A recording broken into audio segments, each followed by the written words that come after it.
Well, it seems pretty cut and dry. If you're driving and you see someone crossing the street in a crosswalk, you stop and let them pass. But tonight, Stanley Roberts caught some drivers misbehaving.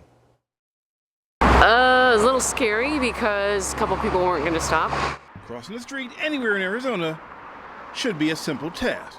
You put one foot in front of the other until you reach your desired destination. However, drivers only seem to care about pedestrians when they are pedestrian. Other than that, they just seem to be in the way. I'm on Arizona Avenue in the city of Chandler, where the city has installed a lighted crosswalk signal in multiple locations. The lighted crosswalk here is simple. When a person pushes the walk button, the lights flash yellow, warning drivers to slow down and prepare to yield to someone crossing. Watch as these two women push strollers. One activates the signal, but watch as not one, but 3 cars failed to yield.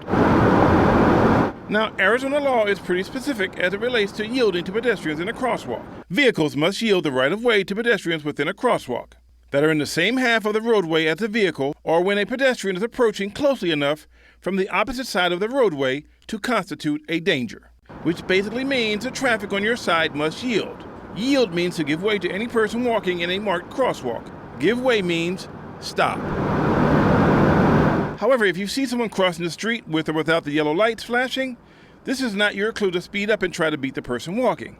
By the same token, you as a pedestrian should not simply dart into traffic and expect a possibly distracted driver to see you. Because even if you're right and you get hit, you still lose. Another thing to keep in mind, your only legal protection you have is when you use the crosswalk. If you choose to jaywalk and get hit, the driver could go after you for damage.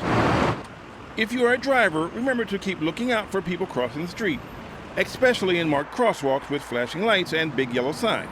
Often you will see something like this in the middle of the street advising you to yield. Remember, it's the law that the pedestrian has the right of way. Let's see if we can cut down on pedestrian-related crashes. The fine for failing to yield to a pedestrian in a crosswalk can cost you somewhere around $200. But if you hit someone, that changes everything. In Chandler, Stanley Roberts for Arizona's Family.